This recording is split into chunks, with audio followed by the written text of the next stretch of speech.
So Thomas wrote in and said, Zach, hey, Zach, love the amazing content on your podcast. My question is, can we get a breakdown analysis of your quarterback play after your season?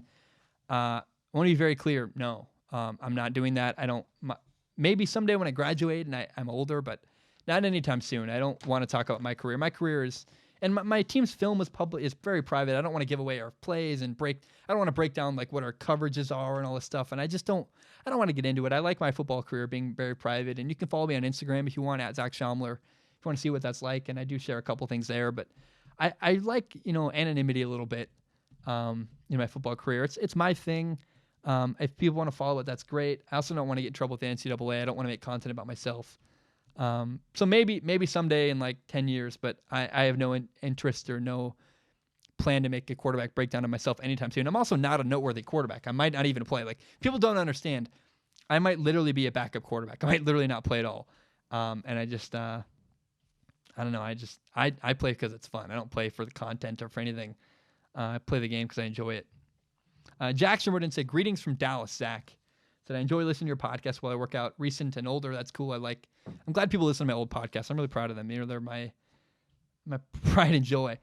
He said, I have two questions, one sports related, one non-sports related. He also said, I really love Ask Zach because you're a sensible person who usually gives a good answer, smiley face. I'm not going to answer. Actually, I will. So here are the two questions. The first one is this. I'll answer both. He says, you seem close to everyone in your life. I'm 19 in a family of 4, but I look around and don't feel close to anybody, friends or family. I'm not depressed, but I'm not satisfied. How do you bond with ones you love? How would you suggest, or anyone wanting to start building lifelong relationships? Here, I don't know how to perfectly answer this, but I'll kind of put my own spin on it. My friends are amazing people. I've tried hard to pick people who are cooler than me and smarter than me and more capable than me. My best friend Nathan's an engineer. My girlfriend's this incredible person. All my best friends are like these just unbelievable people who I look up to. And I early on, years ago, was like, hey, Nathan's great. Shelby's awesome. And I latched on to my best friends. And I was like, I'm not letting these two people leave my life. I love them so much. And my best friend Eliza's in the military. He's a dentist in the military. First of all, find good people and don't let them leave your life. And then if you want to connect with people on a deeper level, hang out with them, go on adventures with them, go spend time with them. I don't know if I have answered your question well, but if you want to bond with people more, invest in them. It's been hard. My little brother and I, my brother is trans. I love my brother Zeke very much. And, he's a trans guy who loves English. And we just don't connect. We have so little in common. I play football. And he, was a band nerd growing up. And I've learned that it doesn't really matter if you have interests in common. It's reaching out and spending time. And I've really tried to build a relationship with my brother by just reaching out to him and hanging out with him. My other one died, so I have one left, and I'm doing the very best I can to just make sure he knows he's loved and spend time with him. I'm going to answer the second question. I don't know if that made any sense, but I really like the question and the idea in general. And if you want to build a longer relationship with people, invest in them and spend time with them. That's how you do it. If I was building a team, what I'm going to answer this is that, because the question is, if you're a general manager building a team, how would you do it? He's kind of like Madden. I just would run the ball a lot. Everyone always asks, what kind of offense would you run? I would run the ball a ton. I almost went to Utah because I love the fact that they run the ball. Running the ball is so important. Throwing the ball matters. I play quarterback. I love the air raid system. It'd be fun, but I also understand that having a balance really matters, and being able to run the ball really well also allows you to throw the ball really well. And so if I was a coach or whatever, I would try very hard to run the ball effectively. It's something that really matters, that especially young quarterbacks kind of overlook and don't pay attention enough to. This guy, Ben, says this. He says, hey, Zach, just a quick message to say I love you. I love your show. And damn, am I going to miss it when you're playing through your college football season. But I respect your commitment to your team. Your passion for the show has encouraged me to start blogging about the NFL. And I want to let you know how much of a positive impact your podcast has in my life. Anyway, just a quick question for us, Zach. Who do you think will have the best year, individually speaking, of the 2018 draft class? Thanks, man. Keep up the amazing content. Of the 2018 draft class, I'm going to assume, this is 2019. I'm going to answer for the 2019. I think that Kyler Murray, of the rookie quarterbacks this year, is going to have the best draft class. And maybe if you mean the quarter of the last year's draft class, Sam Darnold, Josh Allen, Baker Mayfield. I think Baker Mayfield's going to have the best. Baker Mayfield's head and shoulders above all of them. But I think Sam Darnold is poised to have a really good year too. I think Sam Darnold looks far more polished. I did a film analysis of Sam Darnold. I didn't finish it. I ran out of time. Very sad to me. Sam Darnold made a bunch of mistakes last year though, and he just wasn't. He wasn't quite ready to play quarterback, I don't think, in the NFL. He started week 1, which I don't know if he should have done. But he learned, trial by fire. I made a lot of dumb errors, made a lot of mistakes, and threw horrible interceptions. And the question for Sam Darnold this year is, will he learn from all those problems and all those things he did? I think he will, but that's what I want to see from Sam Darnold. Will he learn lessons from the mistakes he made last year? Yeah. Nick wrote in and said, Nick, with the upcoming NFL season coming up soon, fantasy football is starting too. If you plan on playing this year, who is your number 1 overall pick, your number 1 QB? Thanks for taking viewer questions. Additionally, I love how you splice up your podcast into clips. I never know I would have started watching if they were 90 minutes long. I know I never would have started watching if they were 90 minutes long, even though I watch the whole thing nowadays. Keep up the great work. So, Nick, I'm glad I do the breakouts too. That's why I do them. They bring in new viewers, and then hopefully people stay for the whole show. It's encouraging you said that you did. I actually don't play fantasy football. Look, if people like fantasy football, great for them. I don't enjoy fantasy football. It's not my thing. It's not a passion of mine. It has no interest to me at all. It sounds like a lot of work that I don't want to do, and I'm not very social. I'm kind of an introvert who doesn't like people that much. So the thought of dealing with other people and trying to play fantasy football, that sounds like a pain in the butt, and I have no interest in that. But if you enjoy fantasy football, man, good for you. I'm happy for you. I just not how I want to spend my time, and I've never had any interest in fantasy football. It's kind of a problem actually, because fantasy football people often reach out to me and want me to make content for them or want me to sponsor me and all that stuff. And I don't play fantasy football. It's something I feel kind of weird about. I've always felt kind of weird about that, but it's straight up something I just don't have any interest in at all. Noah wrote in and said, Noah said, outside of sports and your podcast, what other things do you find interesting? I want to talk about this forever. Movies are my favorite thing. Movies, video games, and music are my 3. I love stories, just period. But movies are like my favorite. My favorite movie, my 2 favorite movies of all time. You're gonna laugh at me. Everyone's gonna laugh. It's the most unathletic, jock douche football thing ever to say. I love this movie called La La Land. It's literally a musical. I sing the music all the time. I love this stupid movie. It's got Emma Stone and Ryan Gosling, and it's just the coolest story of 2 people chasing a dream. And then it's honest and real at the end, and it makes me cry every time. I love this movie, La La Land. And then my second favorite movie is Star Trek, 2009 Star Trek with Chris Pine, and it's made by J.J. Abrams. I've watched that movie 3 times in one day, one time. I'm the kind of person that when I find something I like, I just love the heck out of it. Like Reach Lost, or my favorite artist is John Bellion. Man, there are a couple things I'm like, that's my thing, and I love it with everything I have. I also love video games. I never play them anymore. I don't have time.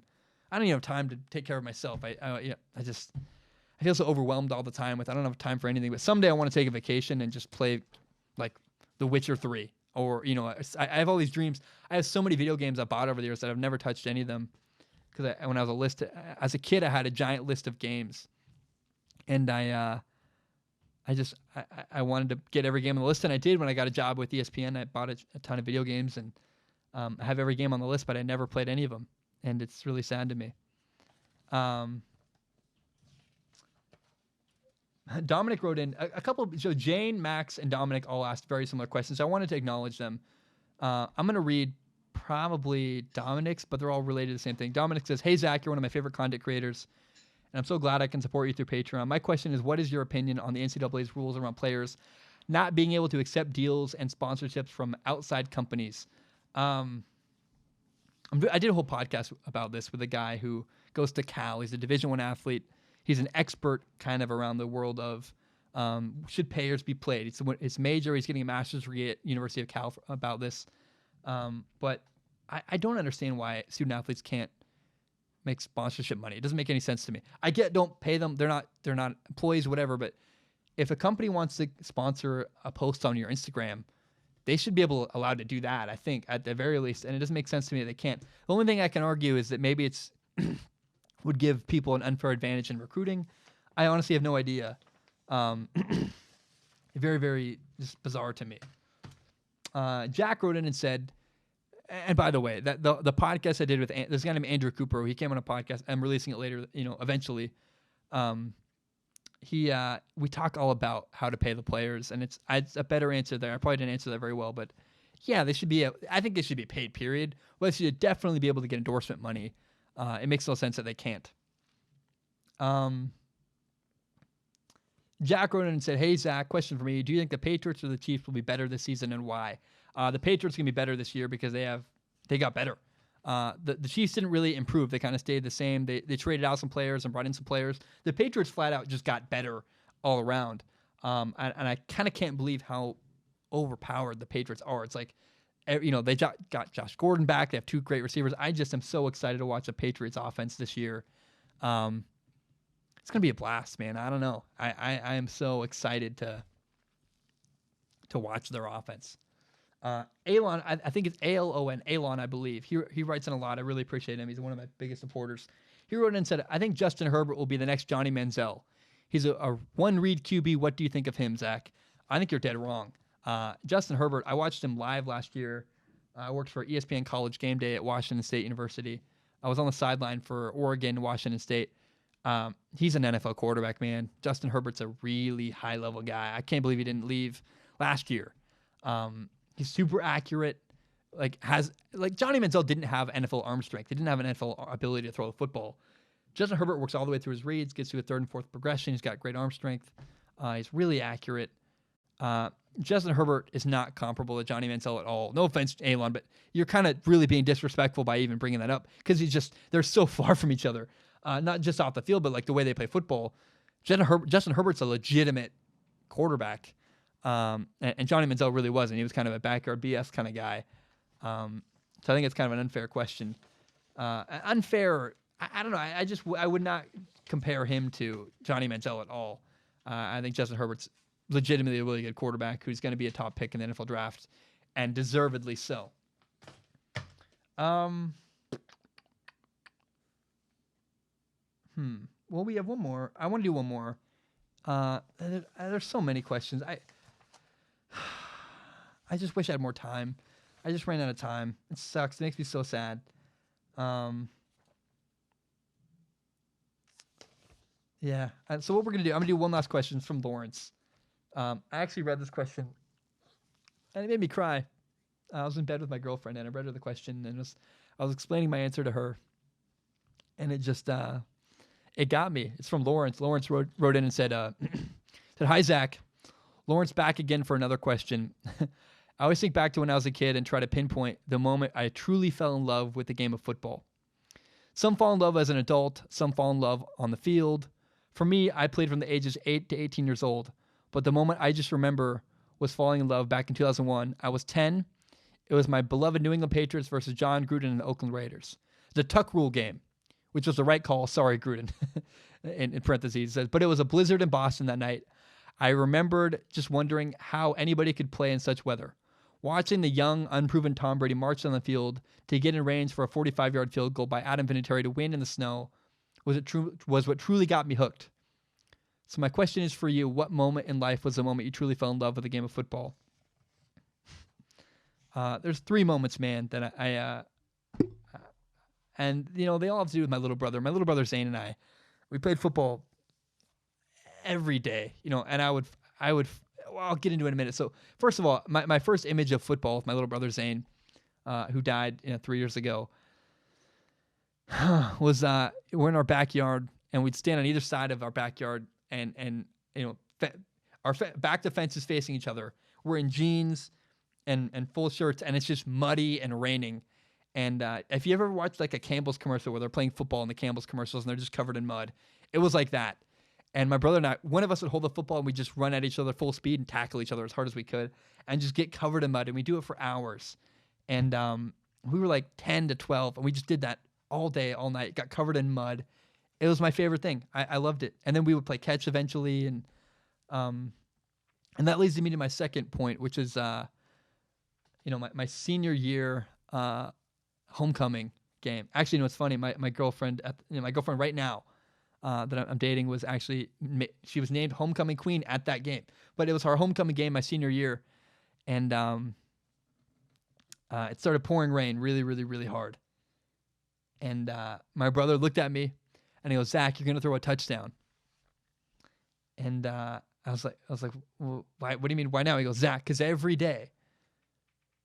time it rained our entire lives, you would force me to go outside and play catch with you, and you would always tell me that we play football in the Pacific Northwest where it rains all the time, and you got to be able to throw the ball in the rain." And he did. My whole life, anytime it would rain, I would force Zane to go outside with me and force Zane to play catch with me, because I wanted to be able to throw in the rain, and that's exactly what happened. And so my brother tells me that.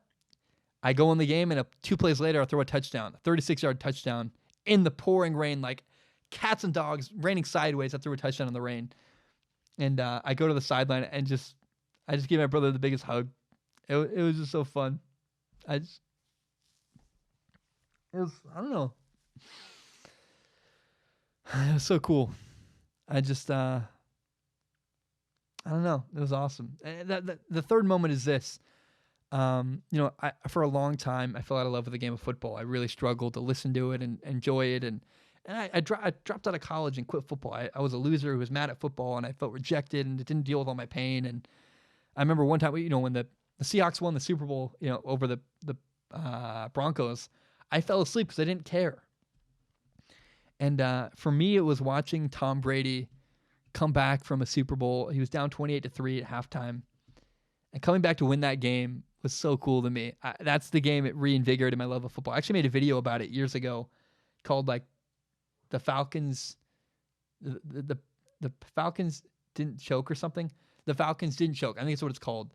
But it's about how did the Falcons lose or did the Patriots win? And I made a whole video. It was like 15 minutes. I got like 250,000 views on YouTube. It was my first video ever that really got any acknowledgement on my personal YouTube channel. I deleted it now. You can't even find it. But that whole experience watching Tom Brady win in that moment was just so cool to me. I don't know. I just loved it. I just loved it so much.